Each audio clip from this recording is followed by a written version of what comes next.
بسم اللہ الرحمن الرحیم۔ فصل فی وجوہ البیانی، بیان کے طریقوں میں فصل۔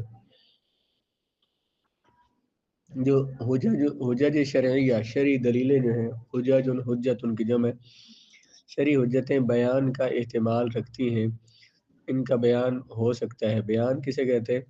لغوی معنی اس کا ظہور، اصطلاح میں اپنے ما فی الضمیر مقصود کو ظاہر کرنا، اور جو چیز خود سمجھی ہے اسے دوسروں کو سمجھانا، اس کو بیان کہتے ہیں۔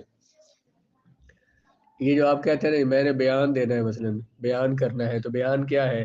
اپنے ما فی الضمیر، ما فی الضمیر معنی جو ضمیر میں، دل میں جو ہو نا، ذہن میں جو ہو اسے بیان کرنا، وہ دوسروں کو پہنچانا، دوسروں کے سامنے اسے ظاہر کرنا، اور جو بات خود سمجھ ہو، جو چیز خود سمجھ ہو تو وہ دوسرے کو سمجھانا، اس کو کہتے ہیں بیان۔ بیان کیا ہوا؟ جو کچھ ضمیر میں، جو دل میں ہو، ما فی الضمیر کو کسی کے سامنے ظاہر کرنا، جو خود سمجھ آیا ہو کسی اور کو سمجھانا، اس کو کہتے ہیں بیان۔ بیان کبھی قول سے ہوتا ہے، کبھی فعل سے ہوتا ہے، اور جو بیان فعل ہوتا ہے، کام کر کے دکھانا، اس سے زیادہ، فعل سے زیادہ ذہن نشین ہوتا ہے۔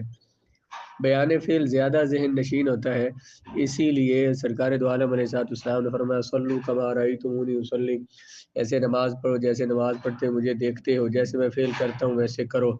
ذہن نشین کا معنی کیا ہوتا ہے؟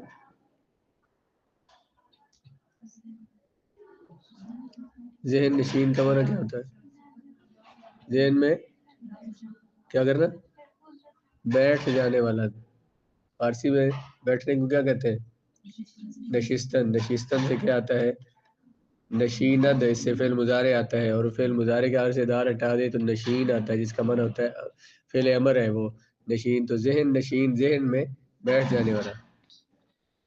تو بیان کی 7 قسمیں ہیں: بیان تقریر، بیان تفسیر، بیان تغییر، بیان ضرورت، بیان حال، بیان عطف اور بیان تبدیل۔ بیان تقریر: اما الاول فهو يكون معنى اللفظ ظاهرا لكنه يحتمل غيره فبين المراد بما هو الظاهر فيتقرر حكم ظاہر ببیانه۔ بیان تقریر یہ ہوتا ہے کہ لفظ کا معنی ظاہر ہو، لیکن وہ جو معنی ہے نا، لفظ کا ایک معنی ظاہر ہو، لیکن لفظ اس معنی کے علاوہ کسی اور معنی کا احتمال بھی رکھتا ہو۔ مطلب اس سے زائد معنی بھی، ایک تو معنی اس کا مراد ہے، اس کے علاوہ ایک سے زائد معنی بھی اس کے، ایک معنی تو ظاہر اس سے ہو رہا ہے، اس کے علاوہ کوئی اور معنی بھی اس کا ہو سکتا ہو۔ تو فبین المراد بما هو الظاہر، پھر متکلم اپنی مراد اس معنی سے بیان کرے جو ظاہر معنی ہے اس کا۔ لفظ ایک معنی ظاہر ہو اور اس ظاہر معنی کے علاوہ کوئی اور معنی بھی وہاں پہ ہو سکتا ہو، مراد لیا جا سکتا ہو، لیکن متکلم جو بول رہا ہے، جو کلام کر رہا ہے، وہ اسی ظاہری معنی کو مراد لے رہا ہو، وہی ظاہری معنی مراد لے رہا ہو، اور اپنے بیان سے لفظ کے ظاہری معنی کو پختہ کرے۔ تو متکلم اپنے جس بیان سے کلام کے ظاہری معنی کو پختہ کرے گا اسے بیان تقریر کہتے ہیں۔ لفظ کا جو ظاہری معنی تھا وہی معنی مراد ہے، اس جو ظاہری معنی ہے نا، جو مراد لیا جا رہا ہے، اس معنی کو پختہ کیا جائے، جس کلام سے اس معنی کو پختہ کریں گے اس کلام کو اس کا بیان تقریر کہیں گے۔ جو لفظ کا معنی ظاہر تھا، اس ظاہر معنی کو جس کلام کے ساتھ مضبوط کریں گے اس کلام کو بیان کہیں گے اور بیان تقریر کہیں گے۔ وہ آپ نے سنت میں پڑھا ہے نا، بیان تقریری کیا ہوتا ہے؟ سنت تقریری، کوئی چیز ہو رہی اور رسول اللہ کے سامنے کسی نے کوئی بات کی اور حضور نے اس سے منع نہیں کیا، اسے قائم رکھا، اسے برقرار رکھا، ثابت رکھا اسے۔ تو یہاں بھی تقریر وہی ہے جو پہلے بات کو پکا کرنے والی ہے، اس سے لفظ تقریر بنا ہے۔ مثال اذا قال لفلان علی کفیز حنطۃ بکفیز البلد او الف من نقد البلد فانه يكون بیان تقریر۔ کسی نے کہا کہ میں نے فلاں بندے کا 1000 روپیہ دینا ہے، 1000 دینا ہے، ساتھ اس کی وضاحت کی کہ 1000 پاکستانی روپے ہیں، کسی شہر میں ملک کی جو نقدی ہے وہ دینی ہے۔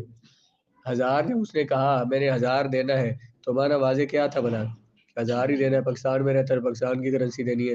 اس نے مزید اس میں تاکید لگا دی کہ پاکستان کی کرنسی دینی ہے، تو یہ اس پر الف ان کا بیان تقریر ہو جائے گا۔ اس طرح کہا کہ میں نے فلاں بندے کو 1 کلو گندم دینی ہے، اور گندم وہ جو کہ گجر خان کی ہے وہ دینی ہے، مونگ پھلی دینی ہے فلاں بندے کو، مونگ پھلی گجر خان کی دینی ہے، یہ اس کی وضاحت کر دی اس نے، کیونکہ پورے پاکستان میں یہ مشہور ہے جو جہانگیروں کے پاس ہوتی ہے.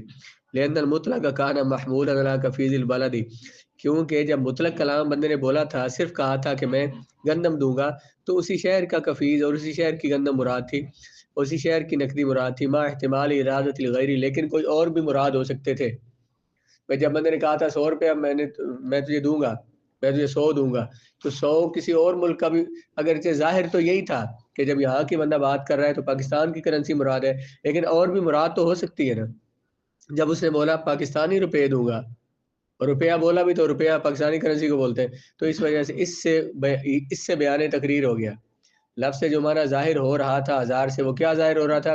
پاکستان کے معنی مراد کرنسی مراد ہے، لیکن جب اس نے ساتھ بول دیا روپیہ تو اس نے وہ جو معنی ظاہر تھا اس معنی کو پختہ کر دیا. اس کو بیان تقریر بولتے ہیں. بیان کذالک لو قال عندي 1000 ودیعۃ، کسی نے کہا میرے پاس فلاں بندے کے 1000 روپے ہیں، میں نے فلاں کا 1000 روپیہ دینا ہے، میرے پاس 1000 روپے ہے. اس کا ظاہر معنی جو سمجھ آ رہا تھا وہ یہی سمجھ آ رہا تھا، اس کے پاس کسی کا 1000 روپیہ ہے تو مطلب اس نے اس کا 1000 روپیہ امانت رکھا ہوا ہے. لیکن یہ بھی ہو سکتا تھا کہ اس نے قرض دینا ہو، ظاہری معنی امانت والا ہی تھا، لیکن یہ بھی معنی ہو سکتا تھا کہ اس نے اس کا قرض دینا ہو، کوئی اور کسی اور وجہ سے پیسے دینے ہو. جب اس نے ساتھ بول دیا ودیعۃن، میں نے اس کے 1000 روپیہ دینا ہے، کس وجہ سے؟ امانت کے طور پر میں نے رکھا ہوا ہے، میں نے وہ دینا ہے، تو یہ ودیعۃن جو ہے نا یہ اس پہلے بیان کی تقریر آ جائے گی. بیان تفسیر. اما بیان تفسیر فهو ما اذا كان اللفظ غیر مکشوف المراد فکشفه ببیانه، لفظ کا معنی ظاہر نہ ہو، مراد اس کی واضح نہ ہو، تو متکلم اپنے بیان سے اس کو واضح کر دے، اس کو تفسیر کہتے ہیں. لفظ کا معنی واضح، مکشوف، ظاہر اور واضح نہ ہو تو متکلم اپنے بیان سے اس معنی مراد کو واضح کرے تو اس کو بیان تفسیر کہتے ہیں. مثلا آپ کہتے ہیں قرآن مجید کی ہم تفسیر کر رہے ہیں، تو تفسیر کا اس کا معنی بھی یہی ہے کہ انسانی طاقت کے مطابق، جتنی انسان کا جتنا علم ہے، جتنی اس کی طاقت ہے سمجھنے کی، اس کے مطابق جو قرآن کا مفہوم وہ سمجھا، اس کی وضاحت کر دے تو اس کو تفسیر کہتے ہیں. جسے کہا علی فلان علیہ شیئن، میں نے فلاں کی کوئی چیز دینی ہے، چیز صرف بولی ہے، چیز سے مراد ٹافیاں بھی ہو سکتی ہیں اور لیز بھی ہو سکتے ہیں. آگے اس نے بول دیا میرا 100 بھی، چیز میں نے کیا دینی ہے؟ کپڑے دینے، تو یہ اس نے تفسیر کر دی ہے. یہ جو 100 بن سے یہ بیان تفسیر ہو گیا اس کا.